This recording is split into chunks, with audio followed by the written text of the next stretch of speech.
이게 이제 수업하면서 이제 하나하나 전달할까 하다가 그냥 미리 이제 한번 팍 오픈하고 이제 공부시켜야겠다라는 생각해서 요 자리를 좀 마련했는데, 우선 첫 번째 전달하고자 하는 건 피트가 끝났다라는 거예요.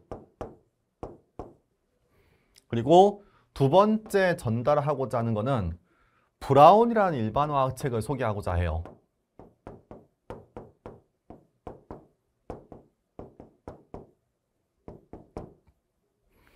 그래서 연세대에서는 이렇게 문제가 출제되니까 앞으로 이제 어떻게 공부해야 되겠다라는 것도 한 번씩 소개할게요. 자, 우선 이 피트가 끝났다는 게 무슨 말이야? 라는 거는 뭐 알고 있는 친구들 다 알겠죠. 작년에 이제 피트가 마지막 시험을 봤죠. 그래서 올해 이제 약대 편입으로 이제 2+4년제로 입학한 친구들이 올해 이제 생길 거고요. 이제 끝이야.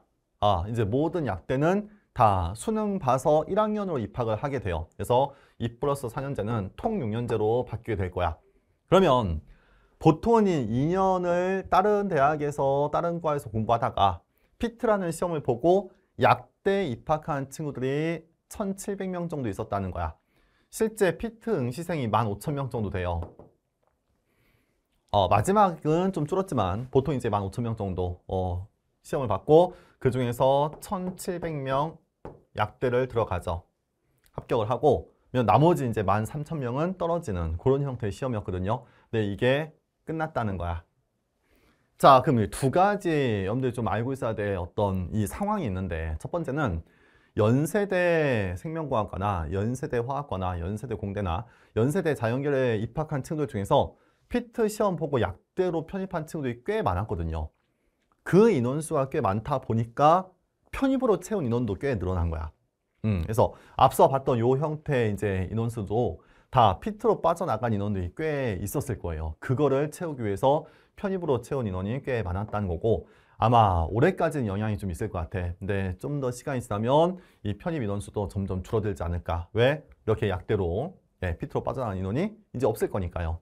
그렇지? 그리고 또 하나가 준비하는 친구들 입장에서는 굉장히 좀 희소식이다 라고 할 수 있는 게 뭐냐면, 작년까지만 해도, 그러니까 지난 2023학년도 편입까지만 해도 요 학생들이 굉장히 많았다는 거야.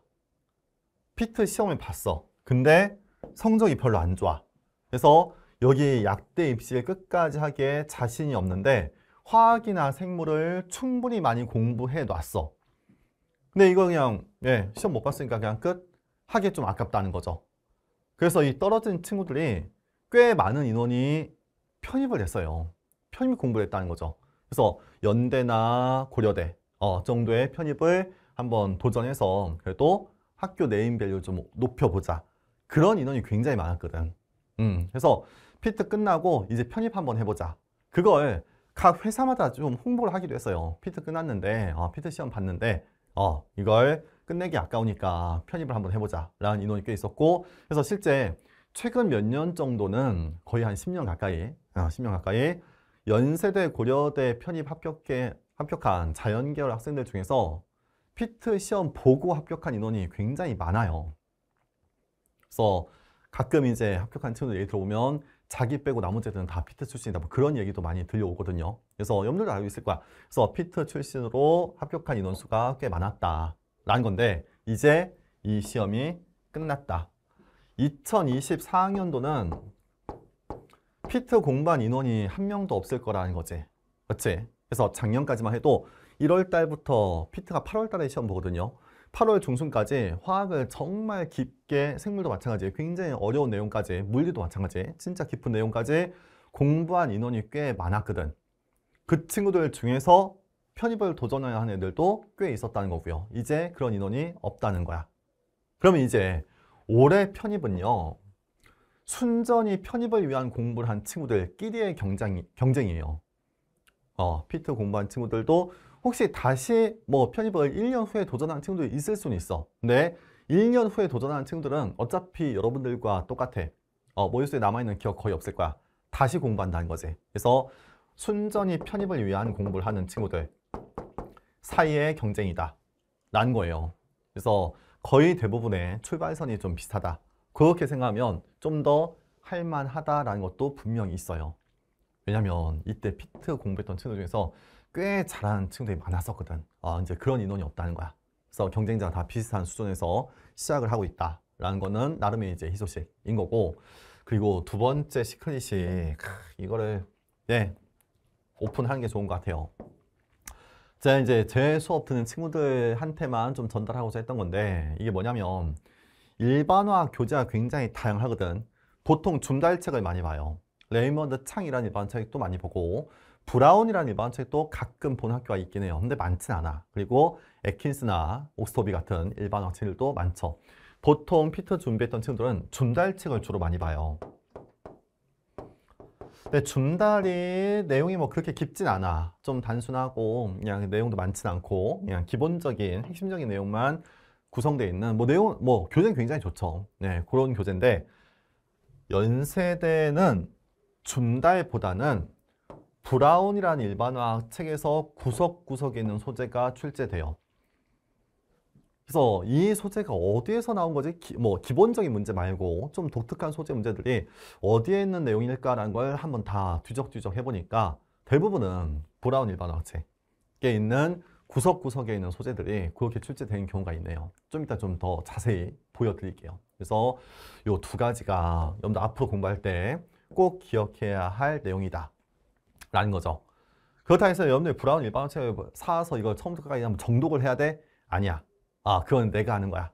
내가 다 정독해서 출제될 만한 소재를 다 구성한 다음에 여러분들한테 문제풀이 할 때 다 뿌려드릴 거예요. 오케이. 자, 그러면 실제 화학 문제가 어떻게 출제될지라는 걸 소개해 볼 건데, 고려대는 주관식으로만 봐요.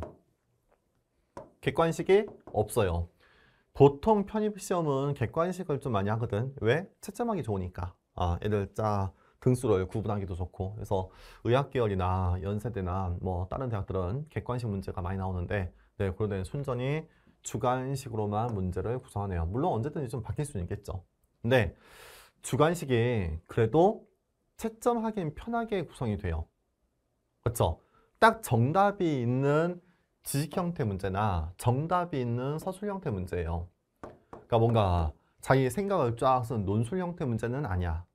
그래서 뭔가 글을 막 쓰는 문제들이 있긴 한데 그것도 다 정답이 정해져 있다는 거죠.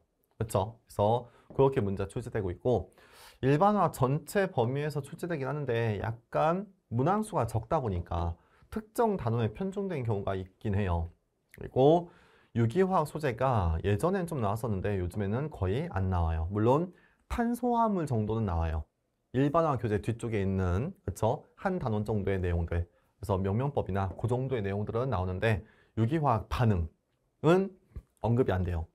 그러니까 맹머리 유기화학 책의 깊은 내용까지 공부할 필요는 전혀 없고, 그냥 일반화학 책의 맨 뒤에 있는 한 단원, 그 정도의 내용만 깊게 충분히 정리할 수 있으면 된다 라는 걸로 이야기를 할게요.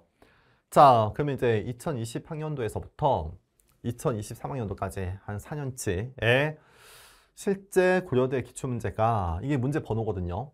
어떻게 출제됐었다라는 거 한번 소개해 보면, 문항수가 적다 보니까 특정 단원이 아예 안 나오는 경우도 꽤 있네요. 특히 제 입장에서는 이건 좀 이상하다 싶은 게, 산과 염기가 화학에서는 너무나 중요한데 산과 염기 소재가 아예 안 나온 해가 꽤 많아요. 또는 평형도 안 나오다가 가끔 한 문제 나오고, 용해도 평형은 지금까지 4년 전동으로 아예 출제가 되지 않고 있다라는 것도 약간 특이하다고 생각을 해요.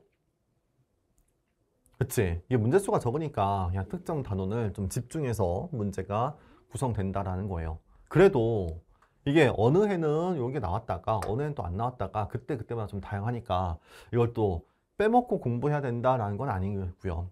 전체 단원을 다 공부하긴 해야 되는데 그래도 좀 주로 나오는 단원들이 좀 있었다라는 거.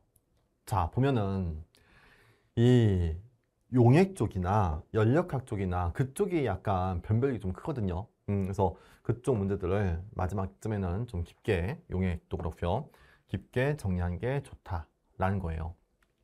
오케이. 자, 그래서 탄소화물에 대한 소재들이 한 문제씩은 구성이 되는데 그것도 명명법 정도 나오니까 너무 깊은 유기화까지는 필요 없다 것도 언급하고 실제 기출문제 그래도 의미 있는 문제들 한번 볼게요.